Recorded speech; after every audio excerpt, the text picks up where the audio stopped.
Hey YouTube, Rich McCall Serpents. How's it going? I'm outside here checking on my tortoise because it's 100 degrees out right now, and it only gets to 100 a couple times a year here. 100 degrees is hot. It's just hot. I don't like it. But you know what? I got some eggs. I got some eggs in the snake room, and I'm gonna go ahead and pull those, and we'll see what we got. All right.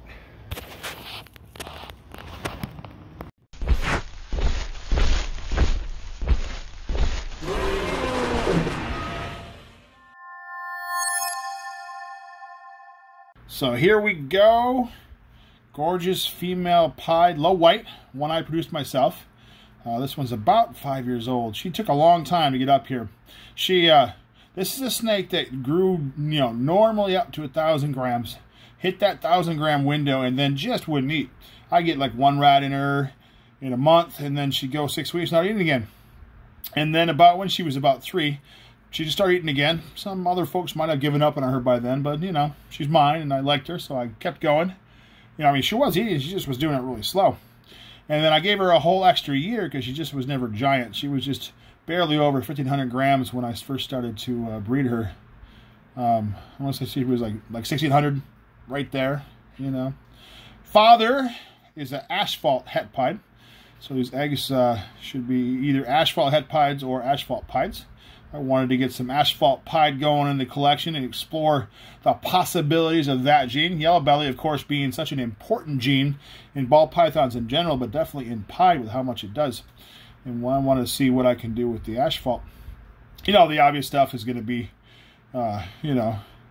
making myself some freeway pieds and super Asphalt pieds and so on and so forth. But, spark pieds mixed in here a little bit. There's a bunch of stuff to try as far as that group goes. But then, what else can we mix in here and will it have a different effect than yellow belly does? Well, let's find that out. So I wanted to have some girls that were straight up Asphalt. I knew they were Asphalt. I didn't have to guess. In other words, I didn't have to grow these up for 3 years and then do a clutch and find out if they were yellow belly or Asphalt. I wanted them to be just straight up Asphalt. So I'll show you the male in a bit. He's actually kind of boring. He just looks like a yellow belly. As they all do, but he's made freeways already. So he's already made me freeways, so he's a proven Asphalt, and so that's how I know for sure what is going to come out of here and everything. And so yeah, let's go. I'll pull her off, and we'll see what kind of eggs we got, and we'll go from there. Hey, little buddy. So this is her very first clutch. She was a virgin before this, and like I said, she wasn't very big. So, and again, super concave. You want that to be concave right there. That tells you all of the eggs are out. So not a giant girl. But look at that pattern, that long. So here's what I've always really liked about this particular pied. And see this long dorsal stripe. It's broken there, but that's pretty much it. The rest of the way down her entire body, she has this uninterrupted dorsal stripe, and she's just gorgeous. For a low white especially, I think she's just fantastic. So all the way down to the tail with that dorsal stripe, huh? That's just pied though. That's nothing extra there and stuff. But there she is. Say hey, buddy. There's your claim to fame right there. Gorgeous girl. All right. As always, I have a whole other bin for her to go into that's completely clean with fresh bedding, fresh water, the whole deal. So she won't go back into this bin at all. I'm gonna go ahead and put her into that. All right, there we go. I, by the way, just weighed the mom, and so her post-egg laying weight was 1,160 grams. Told you she was not a very big girl in the first place. She had just barely made it to 1,600 grams, but that's why I gave her a whole extra year. No reason to push her, and I got 7 great eggs. So we'll go ahead and that's just a cheap LED flashlight. It's all you need. It's the kind with the multiple lenses. They work really well for this. I turn the lights down a little bit. We'll get you right on down here. So there's some veins. Got veins there. Look at those veins. Lots of veins there. There we go. Good veins there. Not showing up on the camera, but I can see a whole bunch of veins there. And there you go. Nice. All good to go. So 7 eggs, and by the odds, 3 or 4 of these should be pieds, and 1 or 2 of them, hopefully, are Asphalt pieds. And of course, I'm going to keep those and not sell them, just so you know, they're holdbacks. I'm actually going to get 4 or 5 clutches of Asphalt het pied to pieds, probably in the next 4 or 5 months total. And I have an amount of them that I need, both males and females. Once I pass that number, I might have some for sale, but at the moment, they're all holdbacks. So, cool stuff, huh? All right. There you go. You got a tub eye view of what I'm about to do. And I'm simply picking these eggs up.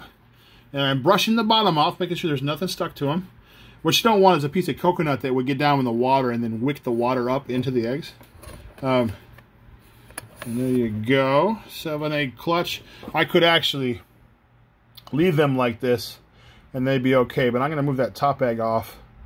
Everything's sealed up pretty good and everything's viable, so I'm not going to worry about any of these eggs rotting. So I usually, if the eggs are stuck together like this, and look at that, so not touching the sides, perfect. I mean, it's like she planned it for this tub.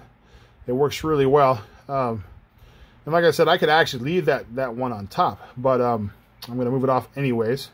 Simply because if something does go wrong, it's the first one that's going to have to go off. And one of the other things is right near the end, like the last couple of days, often these eggs will they will release where they stick together, will come apart. It doesn't always happen that way, but sometimes it does.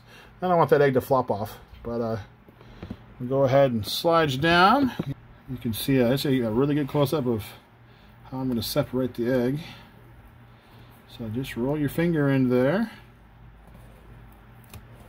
That pop there. And then got one here. This is all it takes. No need to do any of the elaborate, and I'm coming from the other side, you won't be able to see it quite as well because I don't want to move at the moment. And it's actually stuck pretty good on this side, but it's still coming up easy. And of course, the thing is, you just don't want to get impatient while you're doing this. That little dent I just made. You can see right there where it was attached.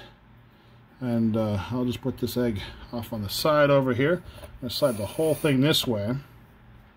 And then keeping that orientation. And right now I'm probably in the point where you can actually move these eggs around and roll them. It won't be a problem. But I'm going to put it right there. Call that good. There we go. 7 eggs. Nice job.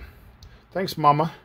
I'll show you the pop in a minute. And so as always, I'll put some water into that. I would cover that bottom fluorescent light grid, and then the top one will be above the water. I'll put on some plastic wrap. These are older tubs, and originally I put little holes in them, but I have those covered with electrician's tape. And the reason I do that is once you take that plastic wrap off, these tubs are not particularly airtight at all in the first place. These are the Sterilite shoebox tubs, and they don't seal particularly well, so I don't really need those holes. Other tubs you might need an air hole like that. I just don't need them in this tub, so I just keep it covered. It's just easier that way. And that's just black electrician's tape. Works well. It's waterproof. Nice. All right, there we go. The fast video of Papa, who was an Asphalt, and just looks like a yellow belly. That's why when we say we can't tell them apart, well, here's why. Looks like pretty much any yellow belly you've ever seen. I can't even show you the bottom because he's slightly going into shed. See that light orange tinge going on there, the reddish tinge? That's shed coming upon him. But so you don't see any tinge at all of yellow. At the high flames, just like in yellow belly. Right there, that's a very yellow belly thing, but obviously Asphalt too. He's had a good breeding year. He's a little thin at the moment, but he's back on food, and he'll fatten up as we give him a nice earned rest for the next 6 to 8 months. So, Papa. Yeah, buddy. As an aside, this is a snake that male produced for me last year. This is, well, I haven't decided what this is for sure. This is either like a freeway. At first I thought it was a freeway pastel. It's clearly not a freeway pastel as it's gotten bigger. Possibly, this came out of the mom was a yellow belly pastel Gene X, and the papa was that Asphalt het pied. Still haven't figured out what this is 100%. I don't think it's a pastel anymore, but I'm growing it up. I'm going to have to do it the hard way and breed this out and see for sure what it is. But it's a magnificent pied, though, isn't it? Isn't that gorgeous? Fantastic. So this one, I'll show you another freeway that came from that same father. Which is just a freeway, of course, but this is just a snake that's really intrigued me. And, you know, I'm wondering how much of the potential that this has Gene X in it. And maybe some influence from Gene X. I mean, that looks really pastel-y to me right there, right? Doesn't it? I don't know. I haven't decided what she is. Alright. And this is just a freeway. Same father. This was from an earlier clutch this year. The first one to go. Just a nice, cool freeway. You can see why we call them freeways. Look at that. Going right down the road. So, like I said, that's how I know for sure it's Asphalt. Because they've made the freeways. Alright. See ya.